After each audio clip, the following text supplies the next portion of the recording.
There comes a time in life when the kindest thing you can do for yourself is stop giving benefit of the doubt to people who've proven they don't deserve it. Outsmarting evil people and manipulators isn't about outwitting them in a battle.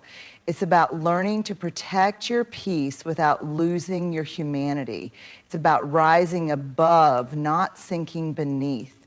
It's about keeping your power without having to take theirs. You can't protect yourself from what you pretend not to see.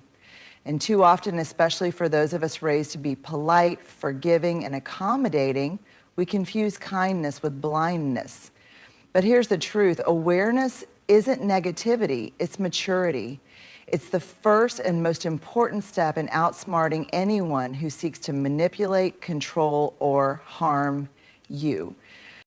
Evil people and manipulators are rarely obvious. They don't walk in announcing their intentions. They arrive with charm, smiles, compliments. They position themselves as victims, saviors, or allies. They study your weaknesses, not to understand you, but to use you.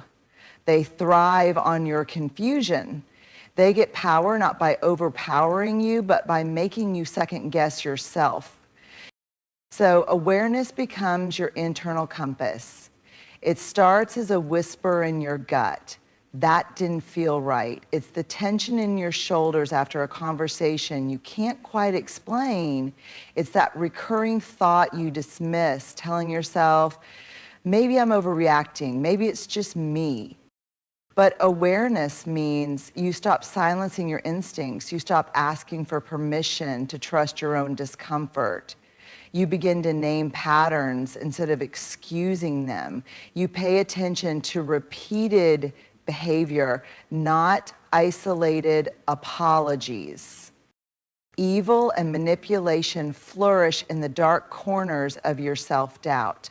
Awareness turns on the light. It's not dramatic, it's not loud. Sometimes it's just a quiet internal shift that says, this person is not safe. This situation is draining me. This pattern keeps repeating, and I need to stop romanticizing red flags. And yes, becoming aware may change how you see people you once loved. It might hurt. It might mean grieving an illusion. But would you rather grieve the illusion or keep living inside it? Awareness doesn't make you paranoid. It makes you free. When you learn to see manipulation clearly, you start to reclaim parts of yourself you didn't even realize you handed over. Your time, your energy, your ability to say no without guilt. You become someone who sees through the smoke rather than someone always trying to put out fires. Awareness is your first shield, because once you see the game, you can choose not to play. One of the most misunderstood and manipulated ideas in relationships, especially by those who seek to control or guilt you, is the concept of boundaries. The moment you begin to assert them, you may hear words like selfish, cold, or ungrateful. But here's the truth. Boundaries are not aggression. Boundaries are clarity. They are not walls to shut people out. They are doors you choose to open with wisdom, not obligation. And they are not meant to hurt others. They're meant to protect you from being hurt over and over again. Manipulators thrive in confusion. If they can blur the lines, they can keep control. If they can keep you guessing about your role, your worth, your responsibilities, they win.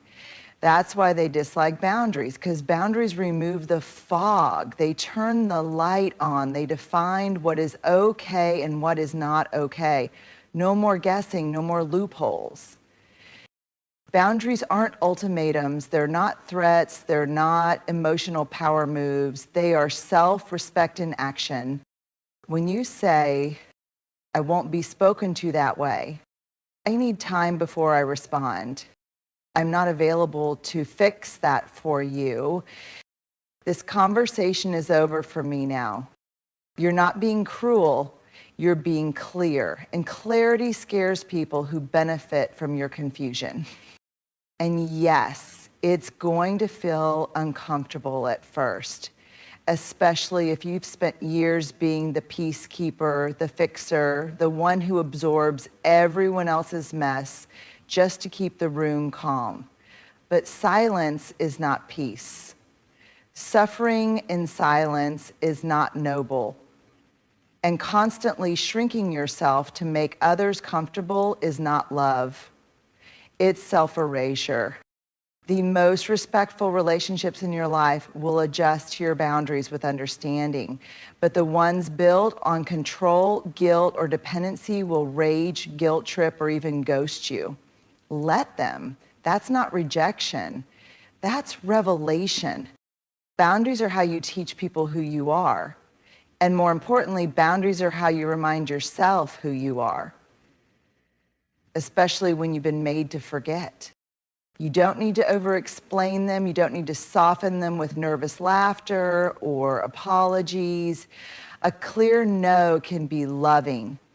A firm, this doesn't work for me, is not an act of war. It's an act of inner alignment. Because when your boundaries are clear, you stop bleeding energy into people and situations that were never your responsibility to fix.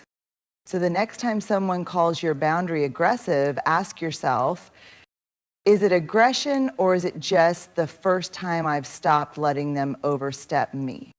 Boundaries aren't cruelty, they're courage. They're not punishment. They're protection. And they aren't about control, they're about ownership of your own peace.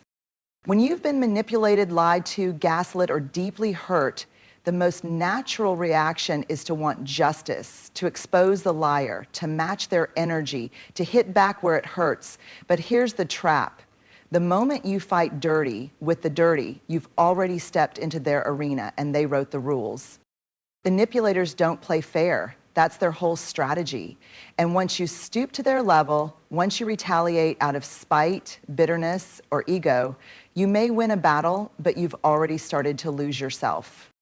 This doesn't mean you become passive or weak. It doesn't mean you allow the abuse to continue. It means you learn to respond from strength, not react from pain. You don't need to play their games to win your life back. Fighting. Dirty might look like exposing their secrets, trying to beat them at manipulation, using silence as punishment, or turning mutual friends against them. But the truth is, every time you seek revenge, you're still tethered to them. You're still letting them pull your strings. You cannot out-manipulate a manipulator. Because the moment you try, they've already succeeded. You're in the mud with them, getting dirty and exhausted while they stay in control of the chaos they created. So what does real power look like? It looks like restraint.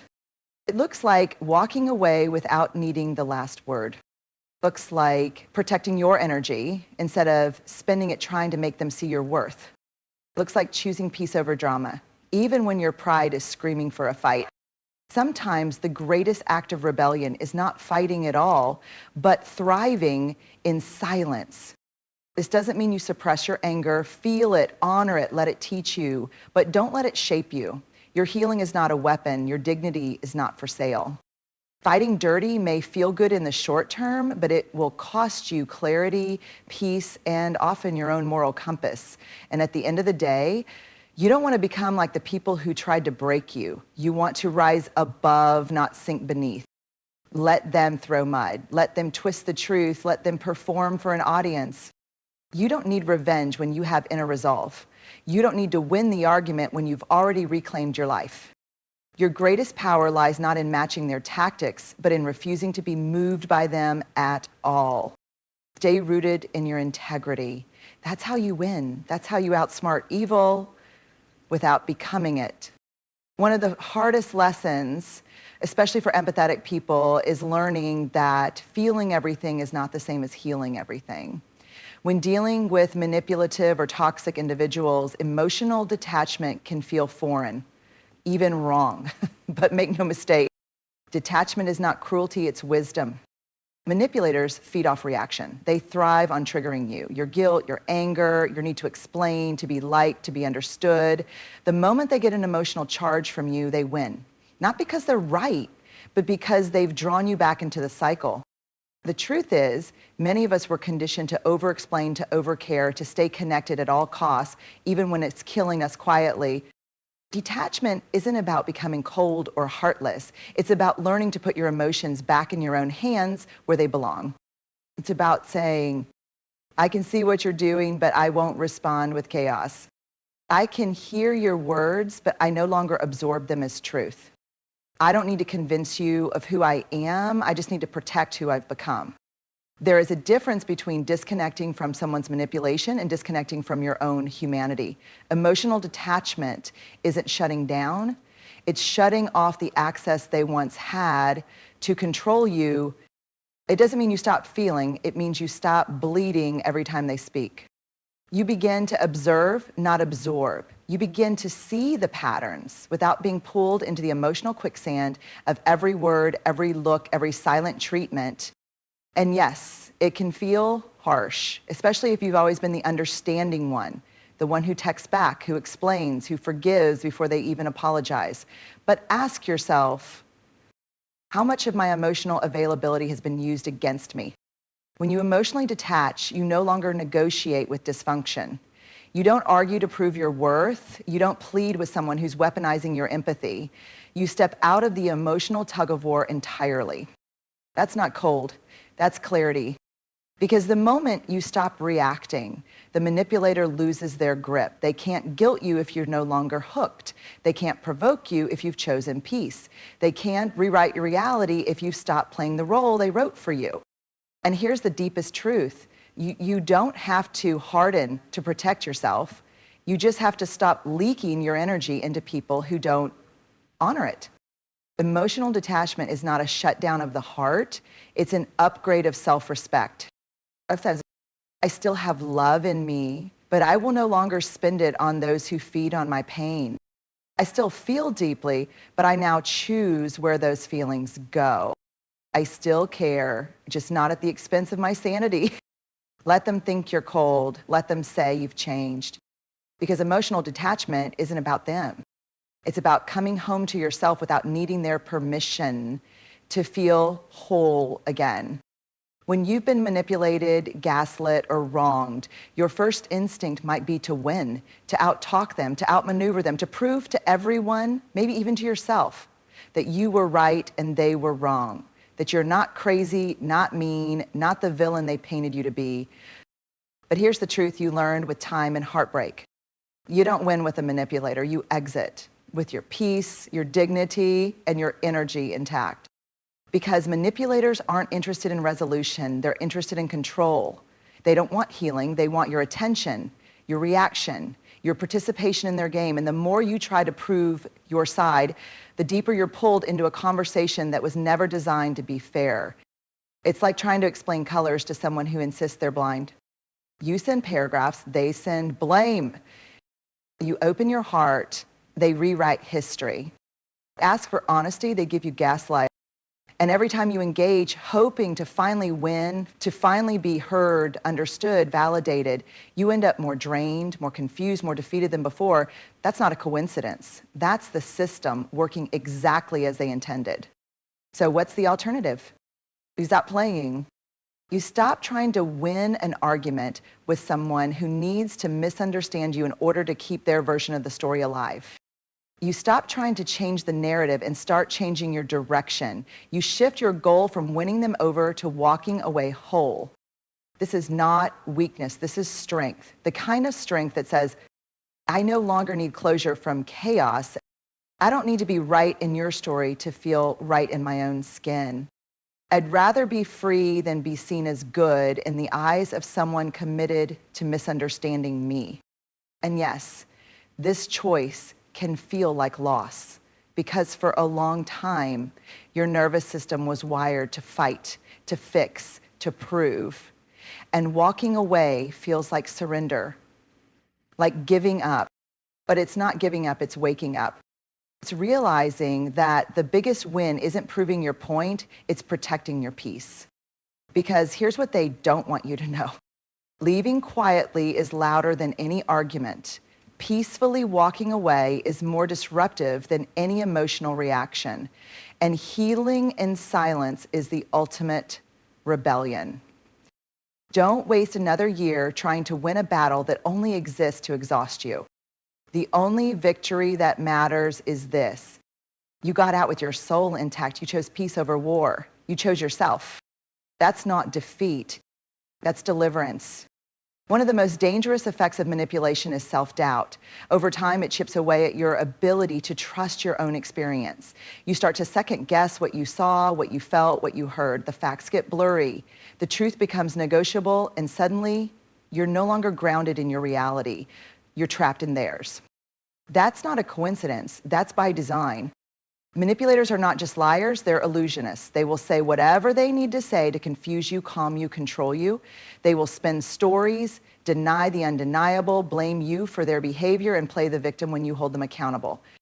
And if you're not rooted in self-trust, you'll start believing them. You'll start believing, maybe I overreacted. Maybe I misunderstood. Maybe it is my fault. But here's the unshakable truth. You don't need their agreement to validate your experience. You only need your own clarity. You were there. You felt what you felt. You noticed the pattern that kept repeating, no matter how many promises were made, that is real, that is valid, that is enough. When someone is consistently telling you that your truth isn't true, your job is not to argue louder. Your job is to anchor deeper in what you saw and what you felt in your body and what you remember clearly when you're not under their influence. Because truth doesn't come with gaslight, it comes with peace. Manipulators will always try to rewrite the past so they can shape the present and keep hold of your future, but you don't have to sign up for that story. You get to write your own. And in your version, the truth doesn't bend to keep the peace, it stands to reclaim it. You may not have physical evidence, you may not get validation from mutual friends or family, you may even feel isolated, but your reality is not up for debate.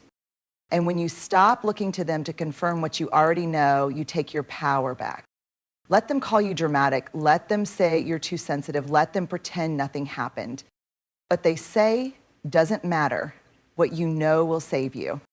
So the next time they twist your words, deny what you lived, or minimize your pain, pause, breathe, come back to yourself. Remember what drained you, what left you in tears, what patterns never changed no matter how much you begged. That's your truth, trust it. Because in a world of manipulation and false appearances, the most radical act of self-liberation is this: to stop asking for permission to believe yourself. So here's the bottom line. You don't outsmart evil by becoming it. You outsmart it by refusing to become the version of yourself it tried to create. You don't have to scream to be heard. You don't have to fight to be free. You don't have to convince, beg, or chase clarity from people who thrive on your confusion.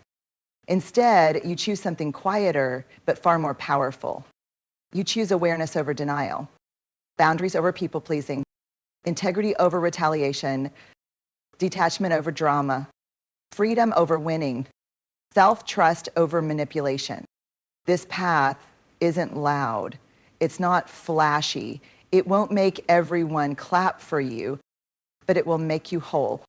The truth is, there's nothing more threatening to a manipulator than someone who sees clearly, stands firm, and walks away with their peace, because once you stop being reactive, once you stop being available to their chaos, they lose their power. And you gain everything. You gain your clarity. You gain your voice. You gain your self-respect. And most importantly, you gain your freedom. You don't need revenge. You don't need to prove them wrong. You don't need to make them see. You just need to live clearly, calmly, and courageously as someone who finally knows the truth and no longer needs anyone's permission to believe it. That's how you outsmart them, with peace, with clarity, with self-respect, and most of all, with a version of you they can no longer reach.